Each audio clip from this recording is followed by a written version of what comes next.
어차피 개인의 체험이어서 그 체험이 실제로 가능한지 안 가능한지는 자기 개인 체험을 남한테 보여줄 수는 없는 문제니까. 그래서 그거는 얘기할 수 없지만 하여튼 이제 동서양 종교를 불문하고 그런 비범한 혹은 이제 비일상적인 이제 종교적 체험이 엑스터시라는 이름으로 존재한다라고 하는 거는 이건 이제 부인하기 어렵.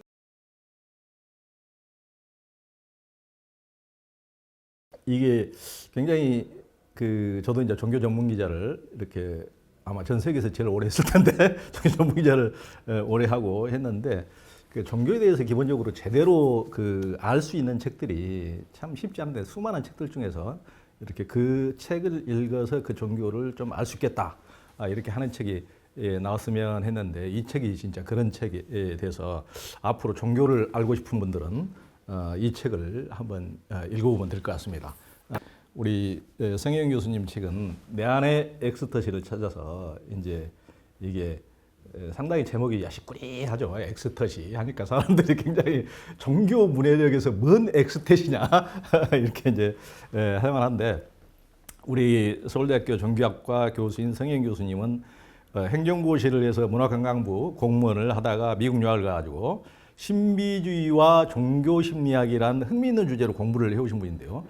요즘에 서울대학교 교양강좌에서도 굉장히 인기 교수로 이름을 날리고 있습니다. 성 교수님 강의를 들으려면은 요즘 우리가 좋은 어디 예약하려면은 어디 지리산 어디 산장 예약하듯이 땡 치면은 바로 몇 초 만에 마감되는 그렇게 하지 않으면 안 된다는 그 소문이 또 관악산 일대에 파다하더군요. 이번에 이제 마인드랩 기획으로 불광 출판사에서 낸 종교 문해력 청정서 5권을 낸 좌장인데요. 종교 이후의 종교, 내 안의 엑스터시를 찾아라는 책엔 그래서 이제 종교 전체를 이제 대략 개괄하기도 하면서 점차 엑스터시, 즉 신비주의에 이제 초점을 맞췄습니다. 첫 번째 질문입니다. 네. 모든 종교의 창시자는 신으로부터 계시를 받는다든가 깨달음을 얻는다든가 이런 체험으로부터 시작되는데요.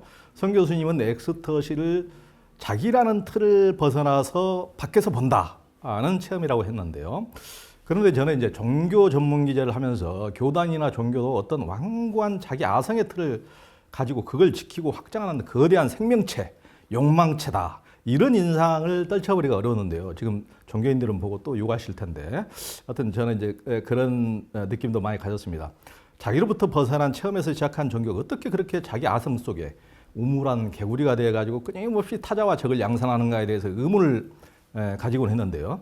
그래서 신비주의 체험은 타인들이 그렇게 그게 환상인지 꾸며낸 말인지 정말인지 그 주인이를 증명하기가 어려운 온전한 자기만의 체험이기 때문에 보편성을 갖기가 어려워 보이는데요. 개인적 엑스터시 신비주의가 보편성을 가지기 위한 조건은 뭘까요? 좀 더 쉽게 이야기하자면 그게 가짜 엑스터시냐 진짜 엑스터시냐 어떻게 구별할 수 있습니까? 예, 이렇게 귀한 자리 일단 불러주셔서 감사드리고요. 저기 올해 이제 알아왔지만 이렇게 또 유튜브 채널에 출연하는 거 저도 처음이라 참 감사드립니다. 유튜브 채널에 이렇게 네. 유명하신 분도 출연하기 어렵습니다. 구수하게 소개해 주시고 근데 이렇게 어려운 질문을 해주셔가지고 일단 이제 말씀해 주신 것처럼 이제 이 책 제목을 제가 일부러 종교 이후의 종교라고 해서 현대 사회에서 앞으로 이제 종교가 어떻게 살아남을 수 있을까, 계속 존재할까라고 하는 문제를 본격적으로 다뤄보려고 했고요. 그리고 또 이제 그런 관점에서 내 안의 엑스터시를 찾아서라고 이름 붙인 거는 이제 말씀해 주신 것처럼 어쨌든 엑스터시라고 하는 것 자체가 종교가 처음 만들어지고 이렇게 유지하고 발전되는데 굉장히 중요한 인간의 이제 이 경험의 유형이라고 생각을 해서 요걸 중심으로 이제 말씀을 해보려고 했거든요. 근데 제가 종교 심리학하고 신비주의를 하는 관점에서 보면요, 어쨌든 그 종교라고 하는 거는 초월적인 것, 혹은 근원적인 것, 혹은 절대적인 것이 이제 인간하고 이렇게 직접 만날 수 있는 그런 유형의 체험이 있다라고 모든 동서양의 종교가 사실은 다 얘기를 하고 있다고 보거든요. 이거를 저희가 이제 엑스터시라고 부르는데, 이제 비교 종교학의 관점에서 생각을 해보면 되게 재밌는 거가, 이 동양 종교들은 대부분 어쨌든 그런 초월적인 체험이 개인에게 가능하다라고 하는 걸 전적으로 받아들이고, 서양 종교에서는 이제 이런 체험 자체의 가능성을 받아들이는 사람들이 되게 소수입니다. 그래서 이것도 되게 아주 흥미로운 대조를 보이고 있는데, 이 신비주의 비교 연구를 하는 관점에서 보면 저게 이제 말씀해 주신 것처럼 사실은 엑스터시 체험 자체가 모든 사람들에게 다 일어나는 건 아니니까 이런 체험 자체가 실제로 가능한가 안 가능한가를 놓고 보면 서양 종교의 태도가 오히려 더 납득이 됩니다. 오히려 동양 종교는 모든 사람들이 뭐 이렇게 깨달음 체험이라든지 혹은 뭐 이렇게 아트마니 브라미 하나 되는 버마이의 체험이라든지 하는 거가 가능하다고 보는 것 자체가 이게 어떻게 이렇게 됐지라고 하는 생각이 들 정도거든요. 그러니까 그런 의미에서 보면 진짜 엑스터시, 가짜 엑스터시라고 하는 얘기가 당연히 이제 얘기가 될 수 있고요. 근데 뭐 결론적으로 얘기하면 진짜 엑스터시, 가짜 엑스터시라고 하는 거에 대한 이제 질문의 각도를 조금 바꿀 필요는 있다는 생각이 들어요. 뭐냐면 어차피 개인의 체험이어서 그 체험이 실제로 가능한지 안 가능한지는 자기 개인 체험을 남한테 보여줄 수는 없는 문제니까. 그래서 그거는 얘기할 수 없지만 하여튼 이제 동서양 종교를 불문하고 그런 비범한 혹은 이제 비일상적인 이제 종교적 체험이 엑스터시라는 이름으로 존재한다라고 하는 거는 이건 이제 부인하기 어렵다라고 하는 걸 첫 번째 말씀을 드리고요. 그리고 이제 종교 단체들 특히 이제 엑스터시를 강조하는 종교들 흐름에서는 이렇게 수행을 통해 가지고 자기 의식을 변화시켜서 엑스터시 체험을 갖는 것이 종교 수행의 이제 중요한 부분 중에 하나지만 이거 못지않게 더 혹은 이제 그만큼 중요하다고 강조하는 게 이제 윤리적인 측면하고 지성적 측면이거든요. 사실은 체험으로 놓고 보면 이게 진짜인지 가짜인지는 알 수가 없지만 사실은 지적으로 충분히 자기가 이렇게 개발되고 훈련돼야 되고 그다음에 윤리적인 관점에서도 보면 타인과의 관계 속에서 이렇게 훈련된 방식으로 선한 행위를 해야 된다라고 하는 거 오히려 이 두 가지가 이 엑스터시 체험보다 더 중요하거나 혹은 그만큼 중요하다고 하는 관점에서 보면 진짜 엑스터시, 가짜 엑스터시가 아니라 개인의 엑스터시 경험이 어떤 방식으로 이렇게 지적으로 이해되고 남하고 이 관계 속에서 더 이렇게 바람직한 방향의 그 원천이 되는가라고 하는 걸 이제 종교 전통에 강조했다는 점을 말씀을 드리고 싶습니다. 네. 그러네요. 그러니까 이제 제가 이제 그런 식으로 이제 말씀드린 것은 저도 언젠가 그 김성철 교수님하고 대담 때 그런 이제 종교 체험 얘기를 하면서 신비주의 비슷한 그런 체험, 뭐 깨달음 체험 또 이렇게 얘기를 하면서 제가 하여튼 뭐 깨달았다거나 하여튼 뭐 부활절날 예수님을 만났다든가 이런 사람들 치고 내가 만나본 사람 제정신인 사람이 별로 없더라 이제 그런 그래서 이제 결국은 뭐 성경에도 하여튼 비슷한 얘기를 한 적이 있는데 결국 열매로 알 수밖에 없는 거 아니냐. 하여튼 워낙 이제 엑스터시 체험을 대중들을 어떤 현혹시키기 위한 어떤 당근 같은 걸로 말을 끌어들이기 위한 당근 같은 걸로 이렇게 이용되는 경우가 많이 있기 때문에 결국은 그 열매로밖에 알 수 없는 것 아니냐 이런 생각 때문에 이제 그런 질문을 드렸는데요. 혹시 이 부분에 대해서는 다른 분들 또 굉장히 하시고 싶은 얘기가 많을 텐데 어떻습니까? 다른 분 혹시? 그게 사실은 그 불교하고 좀 다르게 기독교를 얘기를 해본다면 체험을 한다는 걸 나는 뭐 하느님을 만났다든지 이런 거를 보면 기독교 사상이 기본적으로 그 예수가 그 가난한 자를 위해서 고통을 받는 그런 건데 하느님을 만났다고 한다는 게 사실은 굉장히 고통스러운 일이 될 것 같은데 그게 상업적으로 쓰이는 것에 대해서는 어떻게 판단해야 될까요? 그게 일단 이 뭐 앞서 조기전에 언급하고 관련된 거지만 어쨌든 그 종교 경험 혹은 엑스터시 체험이라고 하는 것 자체가 워낙 강렬한 체험이어서 그 강렬하기 때문에 이제 말씀처럼 이제 잘못될 가능성이 굉장히 커지는 거거든요. 그러니까 그 체험에 경도당할 가능성도 많고 그다음에 그 체험 자체에서 이제 엄청난 삶의 용기와 위안을 얻어서 남들이 못하는 일들도 굉장히 큰 방식으로 할 수 있는 거여서 그 이게 이제 너무 종교사에서 이런 현상들이 많으니까 그래서 이제 종교 단체들이 그런 비범한 강력한 형태의 종교 체험이 나타났을 때 이걸 안정적으로 보호하는 틀이라고 표현했잖아요. 그러니까 그거를 굉장히 강조했다고 볼 수 있는 거거든요. 그게 이제 윤리하고 이제 지성이라고 하는 측면이고 같은 이제 기독교 전통이지만 가톨릭하고 개신교만 하더라도 그 가톨릭은 이렇게 이게 교리적 해석 체계나 위기적 질서 쪽에서 그 체험 자체를 되게 잘 관리하는 스타일인 거고 개신교 같은 경우는 이제 이게 확 그 문을 열어 제꼈다고 표현했잖아요. 그 개인이 정말 비범한 종교 체험을 하면 새롭게 종파를 만들거나 뭐 심지어는 이제 뭐 재림예수가 되거나 하는 현상들도 이제 막 생기니까 그러니까 그런 관점에서 보면 선생님처럼 상업적으로 악용되거나 그 위험해지는 것도 당연히 그럴 소지를 이미 가지고 있다고 봐야 되지 않을까 싶습니다. 그러니까 같은 종교 체험을 하더라도 예를 들면은 그 사람이 성인인지 아닌지를 알아보는 것을 예전에 이제 간디한테도 요가를 가르친 적이 있는 그 요가난다 같은 사람은 그 사람이 에고를 벗어났느냐 벗어나지 않느냐 이런 걸 이제 판단할 수 있다. 그 사람이 설사 옳은 주장을 하고 선행을 한다 하더라도 자기의 강력한 에고를 가지고 그것을 남한테 보여주기 위해서 그걸 통해서 뭔가의 다른 어떤 목적을 위해서 그걸 한다면 분명히 그것은 뭐 음흉한 짓일 수도 있는 거기 때문에 그가 에고를 벗어났느냐 안 벗어났느냐로 그가 그걸 알 수가 있다고 요구를 한다는 그런 식으로 얘기를 했는데 보통을 보면 이제 그 교주들이나 이런 걸 보면은 아까 우리 성 교수님이 말씀하신 것처럼 자기로부터 벗어나야 되는데 오히려 제가 보기에는 그런 어떤 체험을 통해서 자아팽창 그래서 엄청나게 나는 우주의 신이다. 나는 하나님이다. 나는 부처님이다. 나는 미륵이다. 하여튼 이런 자아팽창의 경우가 자아를 벗어났다기보다는 그런 경우가 굉장히 많이 보이더란 말이에요. 어떻습니까? 저는 저보다 그 대중의 입장, 평신도의 입장에서 좀 얘기를 하고 싶은데요. 그러니까 계시라든지 뭐 깨달음이라든지 신비 체험이라든지 저는 그런 욕망이 없거든요. 그러니까 이 세상에 많은 사람들이 다 계시를 받고 뭐 무함마드처럼 아니면 다 뭐 깨달음을 얻고 다 뭐 신비 체험을 해야 하는 그렇지는 않잖아요. 그리고 뭐 인생의 목표가 뭐 행복이고 함께 더불어 살아가는 거라고 한다면 이제 그런 아주 강렬한 체험 없이도 그 소소한 일상에서 소박하게 뭐 그 종교인의 삶을 내지는 시민의 삶을 잘 사는 것 같아요. 근데 그런 면에서 보면은 저는 깨달음에 대한 뭐 신비 체험에 대한 집착이야말로 가장 무서운 에고의 발현이 아닌가 싶고, 왜냐하면 이 신비 체험은 다른 뭐 돈이든 아니면 뭐 명예든 이런 것이 아니라 그것을 넘어선 뭐 궁극적에 대한 엄청난 집착이잖아요. 그렇기 때문에 다른 것을 다 희생시킬 수도 있는 것 같고, 그렇게 보면은 저는 성형 선생님이 말씀하신 그 엑스터시라고 하는 게 훨씬 더 보통 사람들의 그 종교 체험 내지는 삶의 체험에 더 적합한 말이라는 표현이라는 생각이 들어요. 왜냐하면 아무리 종교인이 아니라 할지라도 자기를 넘어본 경험은 누구나 있거든요. 어릴 때 뭐 자연과 갑자기 자연 속에서 놀다가 하나가 된 느낌이든 뭐 친구들과 아니면은 뭐 민주주의를 위한 거리에서 갑자기 하나가 되는 느낌? 그러니까 이게 저는 이제 자기를 넘어서서 연결되는 느낌인 것 같아요.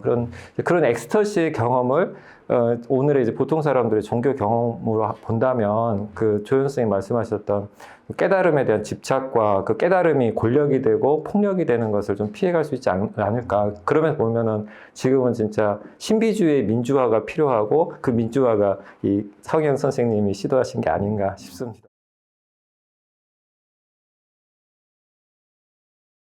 그러니까 동양에 이를테면은 그 정역으로 인해서 개벽사상 이러면 개벽 같은 데서 그런 얘기를 많이 하거든요. 예전에는 그러니까 원불 교수도 그런 비슷한 말씀을 하시던데, 그러니까 예전에 미륵불이 한 사람의 어떤 영웅적인 무슨 제우스나 뭐 어떤 이런 영웅적인 이런 사람이었다면은 지금 모든 사람이 다 깨어나 가지고 부처가 되는 시대. 이제 그게 이제 용화사상이다. 우리 이제 원불교의 정 박사님 책에도 그런 내용이 있었는데, 하여튼 그런 이제 패러다임의 전환이 이제 있어야 되지 않는가 그런 생각도 드는데요. 실제로도 이제 저희 참회문이라는 그 글에 보면은 근래 참회문, 예. 근래 이제 왕왕이 도인의 무리들이 출연해서 계율과 인과를 중요시하지 않는다. 뭐 자성의 분별 없는 자리만 알고 분별 있는 줄을 모른다. 이런 얘기를 하시거든요. 우려하는 말씀을 실제로 하세요. 근데 사실 엑스터시라는 말씀은 이제 저는 어떤 계기가 된다. 전환의 계기가 되는 중요한 사건이라고 보거든요. 그래서 저는 이 부분은 누구나 이제 아까 말씀대로 일찍 어떤 계기를 통해서 접할 수도 있지만 종교에 체험하는 과정에서 반드시 거쳐야 될 과정이라고 생각을 해요. 다만 이거를 너무 신비화하거나 너무 이것에 이제 집착하는 그런 태도에 대한 이제 제어가 필요한데, 그러기 위해서 이제 윤리적인 태도, 아까 좀 말씀해 주셨던 어떤 이제 계율이라든지 혹은 이제 가치와 목적을 바르게 세우는 어떤 노력들이 필요할 것 같아요. 그래서 종교 집단이 갖는 성자들의 궁극적 목적 같은 것들을 사실 끊임없이 그러니까 되새길 수 있는 그런 기회들을 종교 내에서 갖지 않게 되면 이제 그 자체에 너무 의미를 부여하다 보면은 말씀대로 이제 오히려 종교의 목적이나 깨달음의 어떤 원래 진리를 드러내지 못할 수 있기 때문에 그런 부분들은 앞으로 더 이제 주의해야 되지 않을까. 그렇죠. 본말이 바뀔 수가 있다는 네, 말씀이시죠. 네, 네. 강성영 선생님, 그 불교에서도 부처님이 9살 때 이제 그 경험, 초선 경험이라고 하나요? 그게 이제 그 누구나 특별히 부처님이라서 그 9살 때 그 연결의 경험보다는 누구나 그런 연결되는 경험들을 갖고 있는데 잊어버린 것을 다시 기억하는 게 깨달음 아닌가요? 그 대목에 대해서 뭐 해석의 가능성은 무한히 열려 있다고 생각을 합니다. 근데 최소한 문헌에 나타나는 서술을 보면 성 선생님이 말씀하신 엑스터시적인 요소가 굉장히 강하게 보여요. 그러니까 어떤 거냐면 어린 시절 경험 이후에 어른이 됐을 때 그 경험을 상기하고 나서 그 다음 나오는 표현이 두려움입니다. 내가 이것을 두려워하는가? 그 당시 경험 자체를 내가 지금 두려워하는가라는 질문은 사실 전 세계 종교사에서 엑스터시 체험에 자주 나오는 요소인데요. 그 어릴 적의 체험 자체가 가진 보편성과 일반성을 부정해야 되는지는 저는 역사적으로는 답은 모르겠습니다. 그런데 최소한 불교도들이 일반적으로 이해하는 것은 누구나 할 수 있는 체험이었으니까 누구에게나 해탈로 갈 수 있는 가능성이 있다라고 설명을 하지 않았느냐라고 받아들여지는 게 일반적인 방식의 해석이죠.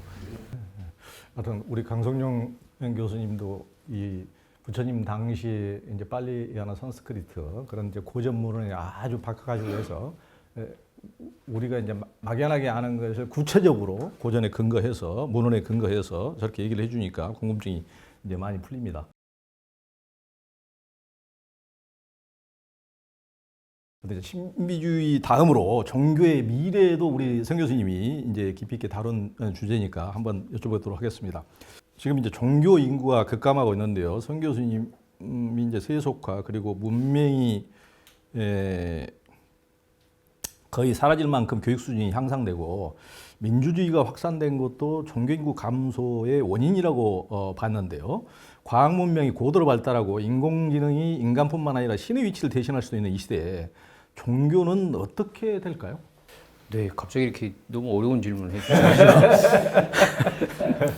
일단은 이제 앞선 부분에 이게 종교인이 아주 급속도로 줄고 있다라고 하는 거는 뭐 전 세계 대부분의 나라가 그렇습니다. 특히 이제 우리나라 같은 경우는 뭐 21년에 그 무종교인이 그 갤럽 조사에 따르면 무종교인이 60%가 됐어요. 그러니까 종교를 믿는 사람보다 더 많아진 거거든요. 그다음에 이제 그 속도 자체도 빨라지고 그다음에 젊은 세대들은 거의 80%가 무종교인이거든요. 그러니까 이 얘기는 이제 종교가 전통적으로 해왔던 기능이나 의미나 역할 같은 것들을 잃게 되면서 사람들이 지금 현대사회에서 종교를 왜 굳이 믿어야 돼? 라고 하는 이제 현상들이 본격적으로 이렇게 전개가 되고 있다는 뜻이거든요. 그러니까 그런 의미에서 보면 이런 시대 변화, 사회 변화, 그 다음에 사람들의 욕구 변화를 이 전통적인 종교가 제대로 된 방식으로 반영하거나 반응해주지 못하면 우리가 알았던 전통적인 종교가 사라질 가능성이 굉장히 높아진 거죠. 왜냐하면 워낙 빠른 속도로 사라지니까요. 이제 그렇다고 해서 종교가 없어진다고 해서 인간의 근원적인 종교성 같은 게 없어질까라고 하는 부분에 대해서 저는 조금 다르게 생각합니다. 이제 앞서 우리가 이제 엑스터시도 얘기 많이 했습니다만은 여튼 인간은 그 무슨 이유에선가 그 존재론적으로 자기보다 더 큰 차원을 인식하고 그 차원과의 관계를 회복하려고 하는 이 자연스러운 욕구도 있고, 그 다음에 삶의 여러 가지 계기나 경험들을 통해서, 아까 뭐 강 선생님이 이제 초성 경험 같은 거 얘기해 주셨지만, 이 뭐 수행이라든지 이런 걸 하지 않아도 뭐 자연과의 경관, 자연 경관이든 뭐든 여러 가지 요인으로 자기가 더 이렇게 넓어지는 경험들을 하게 되거든요. 그러니까 이런 것들이 이제 기본적으로 그런 가능성들이 존재론적으로 이미 있다고 생각을 하면 이제 과학이 이렇게 발달했기 때문에 뭐 AI를 포함해가지고 마치 이제 과학적 지식이나 진리가 그 종교가 했던 여러 가지 역할들이나 기능들을 완전히 대체하고 이제 거기서 이렇게 더 전능해지고 더 많은 능력들을 갖추게 된 인간이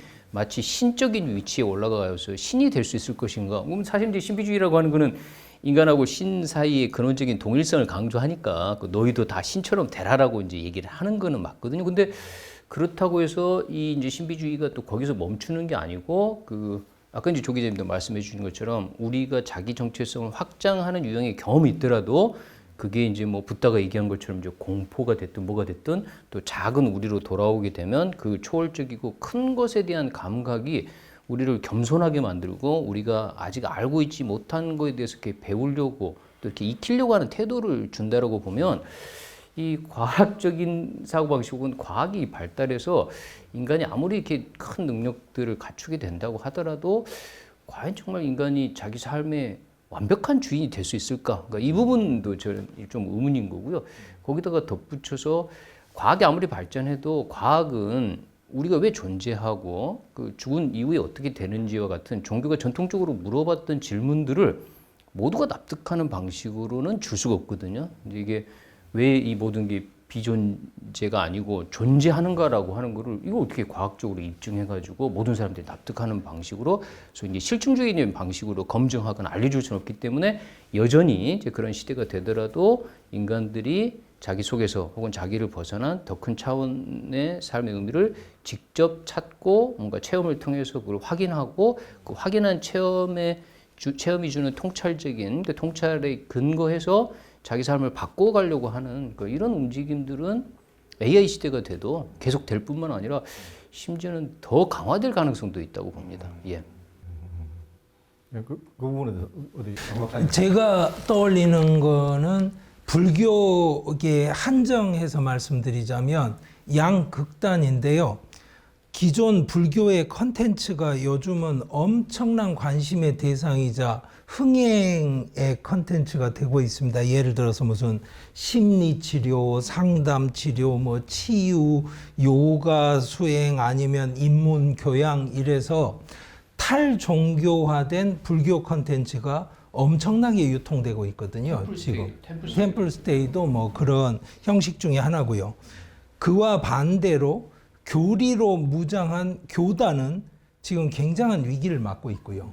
그래서 사실 저보다는 뭐 성 선생님이나 조 기자님이 훨씬 전문가이실 것 같은데 이 양극단의 변화가 모든 것이 만약에 불교라고 한다면 불교가 입지가 줄어들고 있다라고 말하기도 어려운 상황입니다.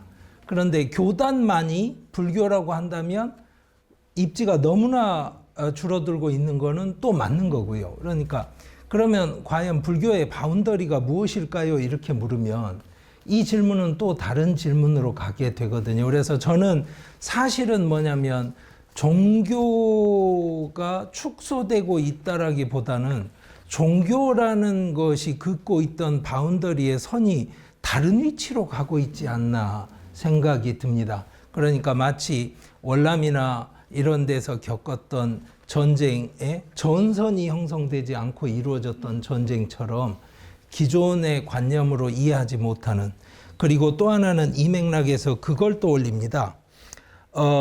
철학하는 사람들에게 AI 시대에 다 과학 발전하면 철학 없어질 거 아니야 하면 마지막으로 하는 대답이 가치에 대한 것, 무엇이 옳고 좋은지에 대한 것은 결국 철학에 남는다. 이것은 최후의 보루다. 이렇게 이야기를 해요.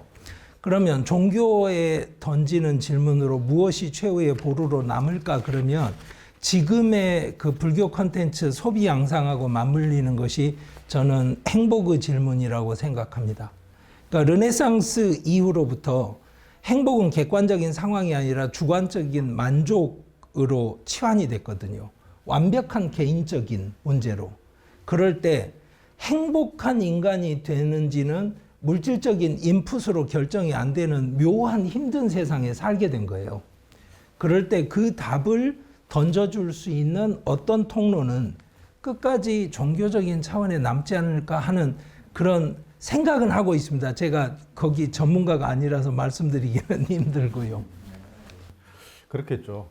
하여튼 이제 시대가 변한다 그래서 뭐 철학이라든가 어떤 종교적 상상력이라든가 이런 것이 없어지리라고는 생각하지 않고, 저는 이제 종교 전문 기자로서 현장에서 이제 그런 성직자들뿐만 아니고 출가자들이나 또 일반 신자들을 이제 많이 만나보고 이제 그렇게 봤을 때는, 제가 봤을 때는 하여튼 종교라는 것이 다인의 진화론 이후로 그 누가 신이 창조한 것이 아니고 이미 원숭이에서 진화됐다고, 그것이 이제 과학의 정설로 받아들여졌을 때 이미 망해도 100년 전에 망했어야 되는 건데, 지금도 그때 방식하고 1000년 전 방식하고 똑같이 예배당과 성당과 각 당에서 하나님이 우리를 창조하시고 뭐 이제 이렇게 똑같은 이제 그런 패턴으로 지금도 계속 이어지고 있단 말이에요. 이미 100년 전에 그 폐기돼야 할 문건들이 계속 이어지고 있단 말이에요. 이제 그런 걸 봤을 때 지금 이제 과학 문명이라든가 인공지능이라든가 이렇게 고도로 발달된 것이 종교에게 가장 큰 도전이 되지만은 저는 반대로 그것 때문에 종교가 남을 수밖에 없는 이유가 아닌가. 왜 그러냐면은 그러니까 과학 문명이 발전하고 고도로 발전하면은 인간의 어떤 그 의식 수준이라든가 정신력도 똑같이 발전하는 것이 아니고 그렇게 발전하면 발전할수록 인간의 내공은 더 약해진다. 마음은 심리적으로 더 취약해지고 요즘에 뭐 우울증, 뭐 조현병, ADHD 이런 것이 많아지듯이 심리적으로는 오히려 그 언밸런스 때문에 세상의 속도 변화 때문에 더 취약해지니까 그러니까 신이 어떤 있고 없고의 문제가 아니고 그것이 진실이기 때문에 믿는 것이 아니고 내가 너무 심리적으로 취약하고 지금 굉장히 너무 무너지기 일보 직전이기 때문에 그것을 우리 대중이 필요로 내 개인이 필요로 하기 때문에 종교는 남아 있을 것이다. 저는 이제 그렇게 보는 입장입니다. 혹시 그 부분에 대해서 혹시 다른 분 혹시 근데 와가지고 굉장히 물질 문명이 크게 발전하면서 인간 뭐 모든 인류가 도전을 받고 있는 것 같고 종교도 이제 그 안에 포함되어 있는 것 같아요. 그래서 사실은 지금은 종교 이름에 상관없이 근대라는 이 새로운 물질 문명의 시대에 다 도전을 받고 있기 때문에 거기에 어떻게 대응하느냐가 이제 앞으로 종교의 미래하고 굉장히 밀접하게 관련됐다고 생각이 좀 듭니다. 그래서 물질이 개벽되니 정신을 개벽하자라고 이제 엄불교에서도 개교 표어를 제시해 주셨는데 사실 내용적으로 보면은 물질이라는 것도 결국 인간의 정신이 들어서 물질도 개발하고 발전시킨 거거든요. 그러니까 물질을 가지고 뭐 물질과 따로 정신을 얘기할 수 있는 것도 아니고 사실은. 근데 이제 중요한 거는 그 물질을 어떤 정신으로 구하느냐 그리고 어떤 정신으로 그 물질을 사용하느냐가 더 중요하다. 그래서 지식 있는 사람한테는 지식을 잘 사용하도록 권력 있는 사람한테 권력을 잘 사용하도록 돈 있는 사람은 돈을 잘 사용하도록 하는 어쩌면 이제 도덕적인 가르침 같은 것들인데 그게 과거에는 종교가 좀 신비주의라 아까 말씀 또 다른 이제 초월적인 어떤 세상에 대한 추구로 많이 종교가 많이 소개되고 또 그런 의례나 그런 방식으로 많이 이해됐는데 지금은 일상생활에서 마음 공부도 하고 명상도 하고 또 치유도 받아가면서 이런 물질적 욕구들에 우리가 끌려가는 게 아니라 오히려 물질적 욕구들을 잘 선용해서 오히려 이 풍요를 사실은 이제 밸런스 있게 운영해 나가도록 하는 그런 어떤 노력들이 사실 종교계가 필요한 것 같아요. 근데 사실 아까 그런 콘텐츠가 불교 전체적으로 볼 때는 신도들이 이제 많지 않다고 하지만 불교의 콘텐츠 굉장히 또 폭발적으로 또 전해지고 있는 이유는 그런 어떤 영적인 사람들의 어떤 갈증들을 또 풀어줄 수 있는 요소이기 때문에 그래서 저는 그런 성자의 본이나 종교 내에 있는 그런 콘텐츠들이 오히려 더 이 시대에는 필요할 것 같고 그렇게 했을 때 일반 사람들이 더 자기 삶을 더 깊이 또 영적으로 더 성숙하게 이끌어갈 수 있는 그런 길을 제시할 수 있을 것 같고요. 그런 점에서 종교가 새로워지는 그런 의미에서 이제 종교가 이 새 시대에 역할을 할 수 있는 그런 시대가 오지 않을까 그런 생각을 합니다. 네.